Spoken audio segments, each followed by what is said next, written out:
Hello guys, स्वागत है आपके अपने यूट्यूब चैनल एग्जाम्स डेयर में। और आज हम स्टार्ट करने जा रहे हैं ह्यूमन एनाटॉमी एंड फिजियोलॉजी 2 का सेकंड यूनिट हमारा डाइजेस्टिव सिस्टम चल रहा था। इसमें हमने लास्ट लेक्चर में करा था फेरिंग्स, ईसोफेगस एंड स्टमक। और आज हम कवर करेंगे स्मॉल इंटेस्टाइन, बाइल और लार्ज इंटेस्टाइन। तो चलिए आइए स्टार्ट करते हैं। सबसे पहले हमारा आ जाता है स्मॉल इंटेस्टाइन। स्मॉल इंटेस्टाइन के बारे में देख लेते हैं। It lies between the stomach and large intestine. मतलब ये जो होता है स्मॉल इंटेस्टाइन जो होता है वो हमारा स्टमक और लार्ज इंटेस्टाइन के बीच में होता है। 90% of digestion and absorption of food occur. मतलब 90% जो हमारा एब्जॉर्प्शन होता है वो हमारा स्मॉल इंटेस्टाइन में ही होता है। And other 10% take in stomach and large intestine. मतलब 90% जो हमारा एब्जॉर्प्शन हो रहा है फूड का वो हमारा स्मॉल इंटेस्टाइन में ही होता है। और बाकी बचा हुआ 10% जो एब्जॉर्प्शन है वो हमारा स्टमक और लार्ज इंटेस्टाइन में होता है। स्मॉल इंटेस्टाइन का एनाटॉमी देख लेते हैं। 5 metre long, 2.5 centimetre in diameter. ये जो इसका डायमीटर जो होता है हमारा वो 2.5 सेंटीमीटर होता है। और ये इसकी लंबाई हमारी 5 मीटर लॉन्ग होती है। There are 3 parts of small intestine. Small intestine के 3 पार्ट्स होते हैं। फर्स्ट होता है हमारा ड्यूडेनम, सेकंड होता है हमारा जेजुनम और थर्ड होता है हमारा इलियम। ड्यूडेनम के बारे में देख लेते हैं। ये जो होता है हमारा 25 सेंटीमीटर लॉन्ग होता है। Contain the hepato pancreatic ampulla. इसमें जो होता है हमारा एक डक्ट आती है जो कि हमारा कनेक्ट होते हैं मतलब हिपैटिक पैनक्रिएटिक से। मतलब हिपैटिक क्या होता है हमारा लीवर, और पैनक्रिएटिक क्या होता है हमारा पैनक्रियाज। मतलब पैनक्रियाज और लीवर से जो हमारी डक्ट आ रही है वो हमारी आके हमारी जो जॉइन होती है वो हमारी ड्यूडेनम पार्ट से जॉइन होती है। मतलब ड्यूडेनम पार्ट से जो है वो हमारी कनेक्टेड होती है। The opening is guarded by hepatopancreatic sphincters of Oddi. मतलब ये जो होती है ओपनिंग जो होती है इसकी हिपैटोपैनक्रिएटिक एम्पुला की जो ओपनिंग होती है वो हमारी गार्डेड होती है। मतलब वो हमारी कंट्रोल होती है बाय हिपैटोपैनक्रिएटिक स्फिंक्टर। ये जो एक तरीके का स्फिंक्टर्स होता है जो कि हमारा मूवमेंट को कंट्रोल करता है। अब ये जो हिपैटोपैनक्रिएटिक स्फिंक्टर है तो हमारा ये किसको कंट्रोल करेगा, मतलब जो भी हमारा बाइल आ रहा है उसको हमारा जो है हिपैटोपैनक्रिएटिक स्फिंक्टर्स जो है वो हमारा कंट्रोल करेगा। इसको हम स्फिंक्टर्स ऑफ ओडाई भी कहते हैं। मतलब इसका नाम है एक स्फिंक्टर्स ऑफ ओडाई। नेक्स्ट हमारा आता है जेजुनम। जेजुनम जो होता है हमारा 2 मीटर लॉन्ग होता है। Middle portion of small intestine. Small intestine का हमारा मिडल पोर्शन होता है उसे हम कहते हैं जेजुनम। थर्ड आता है हमारा इलियम। इलियम जो होता है हमारा 3 मीटर लॉन्ग होता है।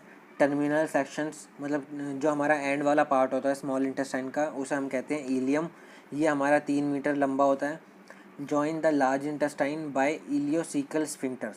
मतलब इसके मतलब स्मॉल इंटेस्टाइन और लार्ज इंटेस्टाइन के बीच में भी एक स्फिंक्टर लगा है जो कि हमारा कंट्रोल करता है मूवमेंट ऑफ फूड। उसको हम क्या कहते हैं, इलियोसिकल स्फिंक्टर्स। मतलब इलियो मतलब इलियम पार्ट से जुड़ा हुआ है इलियो, और सीकल जो होता है हमारा लार्ज इंटेस्टाइन का बीच वाला मतलब स्टार्टिंग पार्ट होता है उसे हम कहते हैं सीकल। मतलब इलियो सीकल मतलब स्मॉल इंटेस्टाइन का आखिरी वाला पार्ट जो होता है वो इलियम होता है और लार्ज इंटेस्टाइन का स्टार्टिंग वाला पार्ट होता है सीकल। मतलब जो हमारे स्मॉल इंटेस्टाइन के एंड पे और हमारे लार्ज इंटेस्टाइन के स्टार्टिंग पे जो स्फिंक्टर्स होता है उसे हम कहते हैं इलियोसिकल स्फिंक्टर।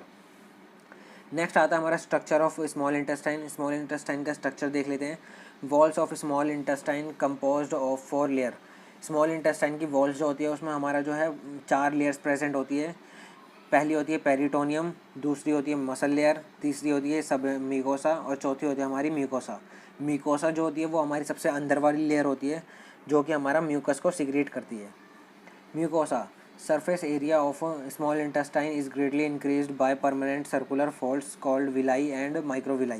मतलब म्यूकोसा में जो होता है हमारा विलाई और माइक्रोविलाई प्रेजेंट होती है जो कि हमारा स्मॉल इंटेस्टाइन का सरफेस एरिया जो है वो हमारा इंक्रीज कर देती है। Permanent circular folds promote mixing of enzymes. Villi are tiny finger like projections. Villi जो हमारे सर्कुलर फोल्ड्स होते हैं वो हमारा इंक्रीज़ करते हैं मिक्सिंग को, और जो हमारी विलाइज होती हैं वो हमारा जो है प्रमोट करती हैं। ये जो होता है हमारा फिंगर लाइक प्रोजेक्शन होती है जो कि हमारा एब्जॉर्प्शन में हेल्प करती है। Projection 0.5 micrometre to long and micro villi जो होती है 1 माइक्रोमीटर की होती है। यहाँ पर क्या बताया गया है, जो हमारा फिंगर लाइक प्रोजेक्शन है जो हमारी विलाइज हैं वो हमारी 1 mm की है, और जो हमारा माइक्रो विलाइज है वो हमारी जो है 1 माइक्रोमीटर की है। मतलब उससे भी छोटी है, विलाई से माइक्रो विलाई जो होती है हमारी वो छोटी होती है। नेक्स्ट आता है हमारा स्ट्रक्चर ऑफ विलाई। विलाई का स्ट्रक्चर देख लेते हैं। इसमें जो होता है हमारा villi consist of goblet cells, enterocytes and intestinal glands. मतलब इसमें जो होते हैं बहुत सारे अलग अलग तरीके के सेल्स होते हैं जो कि हमारा अलग अलग मटेरियल रिलीज़ करते हैं। गोबलेट सेल्स जो होते हैं वो हमारा म्यूकस को रिलीज़ करते हैं। इंटेरोसाइट्स जो होते हैं वो हमारा एब्जॉर्प्शन में हेल्प करते हैं। और इंटेस्टिनल ग्लैंड्स जो होते हैं वो हमारा इंटेस्टिनल जूसेस को रिलीज़ करते हैं। मतलब जो हमारे इंटेस्टाइन में इंटेस्टिनल जूसेस हमारे रिलीज़ होते हैं वो हमारा इंटेस्टिनल ग्लैंड्स की हेल्प से होते हैं। नेक्स्ट आता है हमारा सोलिटरी लिम्फेटिक फॉलिकल्स और हमारा एग्रीगेटेड लिम्फेटिक फॉलिकल्स। ये जो होते हैं हमारा डिफेंसिव सेल्स होते हैं जो कि हमारे प्रेजेंट होते हैं और इन्हें हम मेयर पैचेस भी कहते हैं। नेक्स्ट आता है हमारा लैक्टियल्स। लैक्टियल्स क्या होता है हमारा लिम्फेटिक कैपिलरीज होती है जो कि हमारा एब्जॉर्प्शन ऑफ फैट में हेल्प करती है। मतलब जो भी हमारा इन जीआईटी ट्रैक में जो भी हमारा फैट का एब्जॉर्प्शन होगा वो हमारा किसके थ्रू होगा, लिम्फेटिक कैपिलरीज के थ्रू। इसमें क्या होता है हमारा लैक्टियल्स में जो होता है हमारा कैपिलरीज होती हैं जिसमें हमारा लिम्फ जो है हमारा फ्लो होता है, उसी के थ्रू हमारा जो है फैट का एब्जॉर्प्शन होता है। नेक्स्ट हमारा आता है blood supply of small intestine. Small intestine में हमारा ब्लड सप्लाई कौन सी ब्लड मतलब कौन सी वेसल्स करती हैं। सुपीरियर मीजेंट्रिक आर्टरीज जो होती है वो हमारा ब्लड लाती है और सुपीरियर मीजेंट्रिक वीन्स जो होती है वो हमारा ब्लड को वापस ले जाती है। इंटेस्टिनल जूसेस क्या होता है हमारा इंटेस्टिनल जूसेस, इनकी जो वॉल्यूम दे रखी है हमारी 1500 ml दे रखी है। मतलब 1.5 लीटर जो होता है हमारा इंटेस्टिनल जूसेस डेली रिलीज होता है। It consist of pH 7.8 to 8। मतलब इसका जो pH है वो हमारा 7.8 से हमारा 8 के बीच में रहता है। इसमें जो होता है हमारा वाटर कंटेंट होता है, म्यूकस होता है और मिनरल सॉल्ट्स होते हैं। इसमें बहुत सारे अलग अलग तरीके के मतलब एंजाइम्स भी प्रेजेंट होते हैं और हमारे मॉलिक्यूल्स भी, कंपाउंड्स भी प्रेजेंट होते हैं। इसमें जो होता है हमारा पेप्टिडोज प्रेजेंट होता है, लाइपोज प्रेजेंट होता है, सुक्रोज प्रेजेंट होता है, माल्टोज प्रेजेंट होता है और लैक्टोज प्रेजेंट होता है। नेक्स्ट हम देख लेते हैं फंक्शंस ऑफ स्मॉल इंटेस्टाइन। ये जो कई बार एग्जाम्स में पूछे जा चुके हैं फंक्शंस ऑफ स्मॉल इंटेस्टाइन। इसको पॉइंट टू पॉइंट लर्न करिए, ये आपके लिए बहुत ईजी हो सकता है। मतलब आप बहुत ईजिली इसको लर्न कर सकते हैं। इसमें क्या होता है हमारा peristalsis for onward movement of food. मतलब स्मॉल इंटेस्टाइन जो होता है हमारा उसमें पेरिस्टाल्सिस मूवमेंट होती है जो कि हमारा फूड की मूवमेंट में हेल्प कराते हैं। नेक्स्ट होता है it secretion of intestinal juices. Small intestine में बहुत सारे जूसेस रिलीज होते हैं जिसकी वजह से हमारा जो फूड का जो है डाइजेशन होता है। Chemical digestion of carbohydrate, protein and fat in enterocytes by enzymes. Chemical digestion जो होता है हमारा कार्बोहाइड्रेट्स का, प्रोटीन का और फैट्स का, वो जो हमारा स्मॉल इंटेस्टाइन में होता है with the help of enzymes. Pancreatic juice enters the duodenum at hepatopancreatic sphincters. जैसा कि आपने पीछे पढ़ा था कि पैनक्रिएटिक जूस जो है वो हमारा हिपैटोपैनक्रिएटिक डक्ट के थ्रू आता है, जो कि हमारा आता है हिपैटोपैनक्रिएटिक स्फिंक्टर्स की हेल्प से। मतलब हमारा जो हिपैटोपैनक्रिएटिक एम्पुला था उसके थ्रू पास होकर हमारा जो पैनक्रिएटिक जूस है वो हमारा रिलीज़ हो रहा है हिपैटोपैनक्रिएटिक स्फिंक्टर्स के through. And it consist water, mineral salts and enzymes. इसमें जो होता है हमारा वाटर प्रेजेंट होता है, मिनरल सॉल्ट्स प्रेजेंट होते हैं और एंजाइम्स प्रेजेंट होते हैं जो कि हमारा जो है कार्बोहाइड्रेट और लिपिड्स को जो है डाइजेशन में हेल्प करते हैं। नेक्स्ट आता है इनएक्टिव एंजाइम्स प्रिकर्सर्स। बहुत सारे इनएक्टिव एंजाइम प्रिकर्सर्स भी आते हैं, मतलब जो रिलीज़ होते हैं स्मॉल इंटेस्टाइन में, जो कि हमारा बाद में जाके एक्टिवेट हो जाते हैं। इसमें जो होता है हमारा ट्रिप्सोनोजन होता है जो कि हमारा बाद में एक्टिवेट हो जाता है, और कैमीट्रिप्सिनोजन ये activated by enterokinase digest protein. ये जो होता है हमारा ट्रिप्सिनोजन और कीमोट्रिप्सिनोजन, ये जो होता है हमारे दो एंजाइम्स होते हैं जो कि इनएक्टिव फॉर्म में हमारे स्मॉल इंटेस्टाइन में रिलीज़ होते हैं। बाद में ये जो जब एक्टिवेट हो जाते हैं तब ये हमारा जो है प्रोटीन का डाइजेशन में हेल्प करते हैं। नेक्स्ट आता है प्रोकार्बोक्सी पेप्टिडोज। ये भी हमारा जो इनएक्टिव एंजाइम्स है जो कि हमारा रिलीज़ हो रहा है स्मॉल इंटेस्टाइन में। स्मॉल इंटेस्टाइन का नेक्स्ट आता है हमारा function, it protect against infection by microbes by lymph follicles. जो हमारे स्मॉल इंटेस्टाइन में हमारे लिम्फ फॉलिकल्स होते हैं या लिम्फ पैचेस होते हैं जहाँ पे हमारा लिम्फ जो है हमारा सर्कुलेट होता है, और जहाँ भी हमारा लिम्फ सर्कुलेट होगा वहाँ जो हमारा एक डिफेंसिव एक्शन जो है हमारा शो करता है लिम्फ। और लिम्फ फॉलिकल्स में जो होते हैं हमारे बहुत सारे मैक्रोफेजिस सेल्स होते हैं, या हमारे जो हमारे फैगोसाइटिक सेल्स होते हैं वो हमारे प्रेजेंट होते हैं, जो कि हमारा जो भी फॉरेन पार्टिकल्स है या फिर फॉरेन एजेंट्स है उनको किल कर देते हैं। तो इस तरीके से ये जो हमारा प्रोटेक्शन प्रोवाइड कर रहे हैं।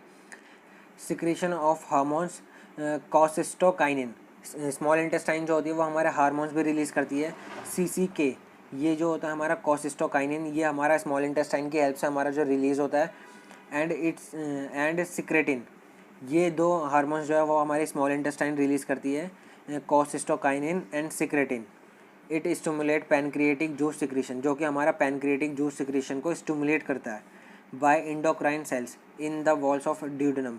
मतलब ड्यूडेनम जो होता है हमारा स्टार्टिंग पार्ट जो होता है स्मॉल इंटेस्टाइन का, उसमें जो होता है हमारे इंडोक्राइन सेल्स होते हैं जो कि हमारा रिलीज़ करते हैं कोसिस्टोकाइनिन, जिसको हम CCK भी कहते हैं, और सिक्रेटिन, जो कि हमारा स्टिमुलेट करता है पैनक्रिएटिक जूस को। तो ये जो हमारा एंजाइम्स होते हैं या हार्मोन्स होते हैं जो कि हमारे स्मॉल इंटेस्टाइन रिलीज़ करती है। और सबसे मोस्ट इंपॉर्टेंट जो फंक्शन होता है हमारा स्मॉल इंटेस्टाइन का, वो होता है हमारा एब्जॉर्प्शन का। It helps in absorption of nutrients, मतलब ये जो होता है हमारा एब्जॉर्प्शन ऑफ न्यूट्रिएंट्स में भी हेल्प करती है। नेक्स्ट आ जाता है हमारा बाइल। बाइल के बारे में देख लेते हैं। इट्स सिक्रेटेड बाय लीवर, ये जो होता है हमारा लीवर से सिक्रेट होता है। Enters in duodenum by hepatopancreatic sphincters, ये जो होता है हमारे ड्यूडेनम रीजन में एंटर होता है with the help of hepatopancreatic sphincters, या फिर हम इसको स्फिंक्टर्स ऑफ ओडाई भी कह सकते हैं। Also store in gall bladder, ये जो होता है हमारा गॉल ब्लैडर में स्टोर होता है। इसका pH जो होता है वो हमारा 8 होता है, और इसकी अमाउंट जो होती है वो हमारी 500 to 1000 ml जो होती है वो हमारी डेली रिलीज़ होती है। मतलब आधे से 1 लीटर जो बाइल होता है वो हमारा डेली रिलीज़ होता है। It consist of water, mineral salts, mucus, bile salts, bile pigments. इसमें जो होता है हमारा बहुत सारे कंपाउंड्स होते हैं, जैसे हमारा वाटर हो गया, मिनरल सॉल्ट्स हो गया, म्यूकस हो गया, और हमारा बाइल सॉल्ट्स हो गया, और बाइल पिगमेंट हो गया। ये सब जो होते हैं हमारे बाइल में प्रेजेंट होते हैं, mainly bilirubin and cholesterol. Bile pigment होता है हमारा बिलीरुबिन, जो कि हमारा बाइल में प्रेजेंट होता है, और हमारा कोलेस्ट्रॉल जो है वो भी हमारा बाइल में प्रेजेंट होता है। अब बाइल के फंक्शंस देख लेते हैं। बाइल आखिर करता क्या है। It emulsify fat in small intestine, ये जो होता है हमारा फैट का इमल्सिफिकेशन करता है स्मॉल इंटेस्टाइन में। और ये जो होता है हमारा इरेथ्रोसाइट्स जो होते हैं वो हमारे ब्रेक डाउन होते हैं और कन्वर्ट होते हैं बिलीरुबिन में। और बिलीरुबिन जो होता है वो हमारा दो तरीके से जो है हमारा रिलीज़ हो जाता है। फर्स्ट तो होता है हमारा यूरिन के थ्रू हमारा ये कन्वर्ट होगा यूराबिलिनोजन में, और यूराबिलिनोजन में हमारा कन्वर्ट हो गया, ये जो होता है एक्सक्रीटेड हो जाता है हमारा यूरिन के थ्रू। और इसी तरीके से हमारा सेकंड आता है हमारा स्टेरकोबिलिन की हेल्प में, मतलब बिलीरुबिन जो है वो हमारा स्टेरकोबिलिन में कन्वर्ट हो जाएगा, और ये हो जाएगा हमारा फीसिस के थ्रू हमारा जो है एक्सक्रीट आउट हो जाएगा हमारी बॉडी से। ये जो होता है हमारा स्टेरकोबिलिन जो होता है वो हमारा कलर और डीकलराइज कर देता है हमारे फीसिस को, और ये जो हमारे फीसिस के मतलब हेल्प से उसी के साथ जो हमारा रिलीज़ हो जाता है और एक्सक्रीट आउट हो जाता है हमारी बॉडी से। Food reach to duodenum, food जो हमारा ड्यूडेनम में आएगा। रिलीज ऑफ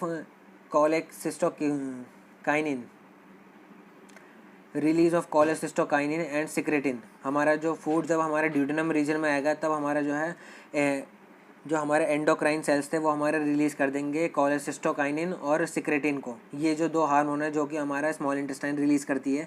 जब हमारा ये जो दो हार्मोन से रिलीज़ होंगे तब हमारा जो है ये कॉज करेंगे कॉन्ट्रैक्शन ऑफ गॉल ब्लैडर। इसकी वजह से हमारा जो है गॉल ब्लैडर में कॉन्ट्रैक्शन होना स्टार्ट हो जाएगी, और गॉल ब्लैडर में कॉन्ट्रैक्शन होने की वजह से हमारा जो है बाइल जो है हमारा रिलीज़ होगा। Release of bile and pancreatic juice in duodenum, इस गॉल ब्लैडर में कॉन्ट्रैक्शन होने की वजह से हमारा जो है बाइल रिलीज़ होगा, और हमारा पैनक्रिएटिक जूस जो है वो भी हमारा ड्यूडेनम रीजन में रिलीज़ हो जाएगा, जो कि हमारा हेल्प करेगा डाइजेशन ऑफ फूड में। और डाइजेशन ऑफ फूड को करवाकर वो हमारा जो है एब्जॉर्प्शन की प्रोसेस में भी हेल्प करता है, क्योंकि जब तक डाइजेशन नहीं होगा फूड का वो ईजिली एब्जॉर्ब नहीं हो पाएगा। तो डायरेक्टली इनडायरेक्टली बाइल जो है हमारा एब्जॉर्प्शन में हेल्प कर रहा है। नेक्स्ट हमारा आ जाता है लार्ज इंटेस्टाइन। लार्ज इंटेस्टाइन के बारे में देख लेते हैं। इट इज़ 1.5 मीटर लॉन्ग, ये जो होती है हमारी 1.5 मीटर लॉन्ग होती है, मतलब 1.5 मीटर लंबी होती है, और इसका जो डायमीटर होता है वो हमारा 6.5 सेंटीमीटर होता है। इट कंसिस्ट 3 रीजन, इसमें जो होता है हमारे 3 पार्ट्स होते हैं, जैसे कि हमने पहले बता चुके हैं। फर्स्ट पार्ट होता है हमारा सीकम, सेकंड होता है हमारा रेक्टम, और थर्ड होता है हमारा एनल कनाल। ये जो 3 पार्ट्स होते हैं जो कि हमारा लार्ज इंटेस्टाइन में आते हैं। फिर सीकम में जो होता है हमारा फर्दर 4 पार्ट्स होते हैं। फर्स्ट होता है हमारा असेंडिंग कॉलोन, सेकंड होता है हमारा ट्रांसवर्स कॉलोन, और थर्ड होता है हमारा डिसेंडिंग कॉलोन, और फोर्थ होता है हमारा सिग्मॉइड कॉलोन। अब इसको डायग्राम की हेल्प से समझते हैं। असेंडिंग कॉलोन कौन सा होता है हमारा, जो हमारा स्मॉल इंटेस्टाइन से कनेक्ट होता है, और जो हमारा मतलब जो असेंडिंग स्ट्रक्चर है हमारा कॉलोन का, उसे हम कहते हैं असेंडिंग कॉलोन। फिर जो आता है हमारा ट्रांसवर्स कॉलोन होता है हमारा ट्रांसवर्स जो सेक्शन है हमारा कॉलोन पार्ट का, मतलब जो भी हमारा लार्ज इंटेस्टाइन का ट्रांसवर्स सेक्शन है वो हमारा ऊपर वाला, उसे हम कहते हैं ट्रांसवर्स कॉलोन। ये पार्ट जो होता है हमारा यहाँ से लेके ये पार्ट जो होता है हमारा ट्रांसवर्स कॉलोन में आ जाता है। फिर आता है हमारा डिसेंडिंग कॉलोन। डिसेंडिंग कॉलोन ये होता है हमारा जो हमारा मतलब जो कॉलोन का पार्ट है जो डिसेंडिंग पोर्शन में है वो हमारे डिसेंडिंग कॉलोन में आ जाएगा। और फिर जो हमारे डिसेंडिंग कॉलोन से हमारा रेक्टम तक ये जो कर्व आता है, मतलब यहाँ से लेके ये जो कर्व आ रहा है हमारा, यहाँ से लेके यहाँ तक, ये होता है हमारा सिग्मॉइड कॉलोन। सिग्मॉइड कॉलोन कौन सा होता है हमारा, डिसेंडिंग कॉलोन से लेके रेक्टम तक जो पार्ट होता है वो होता है हमारा सिग्मॉइड कॉलोन। फिर जो होता है सिग्मॉइड कॉलोन के बाद आता है हमारा रेक्टम पार्ट, और रेक्टम पार्ट जो होता है हमारा वहाँ पर जो फीसिस स्टोर होती है। उसके बाद आता है हमारा एनस जो होता है हमारा एनस या एनल कनाल, उसके थ्रू जो हमारी फीसिस जो है हमारी एक्सक्रीट आउट हो जाती है। तो ये जो होते हैं हमारे 4 पार्ट होते हैं हमारे सीकम के। और हमारे जो लार्ज इंटेस्टाइन को है वो हमने 3 पार्टों में बांटा गया, सीकम, रेक्टम और एनल कनाल। सीकम में हमारे 4 पार्ट होते हैं, और रेक्टम जो होता है वो हमारा 13 सेंटीमीटर लॉन्ग होता है, और एनल कनाल जो होता है वो हमारा 3 से 8 सेंटीमीटर लॉन्ग होता है। नेक्स्ट हम देखते हैं, it attach to caecum is a twisted and coil tube measuring about 8 centimetre in length called vermi appendix and vermiform appendix. इसमें क्या होता है हमारा सीकम जो होता है हमारा, उससे एक पार्ट अटैच होता है जिसको जो कि हमारा ट्विस्टेड होता है और कॉइल ट्यूब लाइक होता है, मतलब एक मुड़ी हुई ट्यूब लाइक होता है, स्ट्रक्चर होता है जो कि हमारा 8 सेंटीमीटर के अप्रॉक्स होता है, जिसको हम अपेंडिक्स कहते हैं। नाम तो आपने सभी ने इसको सुना ही होगा। इसको हम अपेंडिक्स और वर्मीफॉर्म अपेंडिक्स भी कहते हैं, जो कि हमारा अटैच होता है सीकम से। नेक्स्ट आता है हमारा structure of large intestine. Large intestine का स्ट्रक्चर देख लेते हैं। और 4 लेयर्स आर प्रेजेंट, मतलब जो भी हमारी 4 लेयर्स थी हमारी वो हमारी प्रेजेंट होती है लार्ज इंटेस्टाइन में। इसमें 4 लेयर्स कौन कौन सी थी, पेरिटोनियम, मसल, स्मूथ मसल, और थर्ड थी हमारी सब म्यूकोसा, और फोर्थ थी हमारी म्यूकोसा। ये चारों लेयर्स जो होती है हमारी लार्ज इंटेस्टाइन में प्रेजेंट होती है। म्यूकोसा में जो होती है हमारी लास्ट सबसे इनर मोस्ट लेयर जो होती है म्यूकोसा, उसमें जो होता है हमारा कोई भी फोल्ड्स नहीं होते और कोई भी विलाई प्रेजेंट नहीं होती। विलाई जो हमारी सिर्फ स्मॉल इंटेस्टाइन में प्रेजेंट होगी, लार्ज इंटेस्टाइन में हमारी विलाई प्रेजेंट नहीं होती। यहाँ जो हमारे क्रिप्ट्स प्रेजेंट होते हैं, क्रिप्ट्स देख लेते हैं। Crypts consist large number of goblet cells. इसमें जो होता है हमारा large number of goblet cells होते हैं दैट सिक्रेट म्यूकस, जो कि हमारे म्यूकस को सिक्रेट करते हैं for protection and lubrication. Mucus क्या होता है हमारा प्रोटेक्शन और ल्यूब्रिकेशन में हेल्प करता है। ल्यूब्रिकेशन कैसे हमारा हेल्प कर रहा है, वो जो हमारा मतलब पूरे जीआईटी ट्रैक को हमारा ल्यूब्रिकेट करता है, जिसकी वजह से हमारा जो है फूड जो है ईजिली मूव हो सके। नेक्स्ट हमारा आता है functions of large intestine. Large intestine के फंक्शंस देख लेते हैं। ये इसका सबसे इंपॉर्टेंट फंक्शन है एब्जॉर्प्शन का, मतलब 10% जो हमारा एब्जॉर्प्शन हो रहा था वो हमारा लार्ज इंटेस्टाइन और स्टमक में ही होता है। Microbial activity include E. coli, Enterobacter, erogens and Streptococcus faecalis and Elastridium perfringens. These microbes are commensals and normally harmless in humans. Large intestine में जो होते हैं बहुत सारे माइक्रोब्स प्रेजेंट होते हैं जो कि हमारे ह्यूमन हेल्थ के लिए हार्मलेस होते हैं, बट ये जो हमारे डाइजेस्टिव प्रोसेस के लिए बहुत इंपॉर्टेंट होते हैं, जो कि हमारा फर्मेंटेशन करते हैं इनडाइजेस्टेड फूड को। मतलब जो भी हमारा इनडाइजेस्टेड फूड है जो कि हमारा डाइजेस्ट नहीं हो पाया है उसका फर्मेंटेशन करते हैं और प्रोड्यूस करते हैं हमारी गैस को। मतलब ये जो हमारा कार्बोहाइड्रेट या जो भी हमारा इंडाइजेस्टेड फूड है उसको हमारा कन्वर्ट कर देंगे, उसको फर्मेंट कर देंगे और उसको कन्वर्ट कर देंगे गैस में। नेक्स्ट हमारा synthesise B complex and vitamin and most of vitamin K. ये जो माइक्रोब्स होते हैं वो हमारे विटामिन B12 और बहुत सारे विटामिन जैसे विटामिन के हो गया, विटामिन बी कॉम्प्लेक्स हो गया, इन सब की सिंथेसिस में हमारा जो हेल्प करते हैं। तो इसलिए ये जो हमारे लिए इम्पोर्टेंट होते हैं। ये जो होता है हमारा मास मूवमेंट में भी हेल्प करते हैं, मतलब जो भी हमारा पेरिस्टालसिस मूवमेंट हो रही है, फूड की जो मूवमेंट हो रही है उसमें हेल्प करते हैं।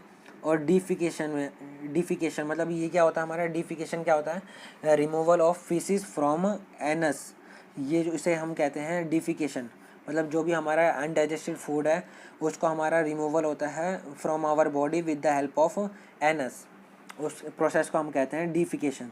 तो इसी के साथ हमारा आज हो चुका है, लार्ज इंटेस्टाइन हमने कंप्लीट कर लिया है, स्मॉल इंटेस्टाइन कंप्लीट कर लिया है और बाइल हमने कंप्लीट कर लिया है। तो इसी के साथ हमारा आज का लेक्चर हो जाता है कंप्लीट, और नेक्स्ट लेक्चर में हम इसके आगे के टॉपिक्स देखेंगे।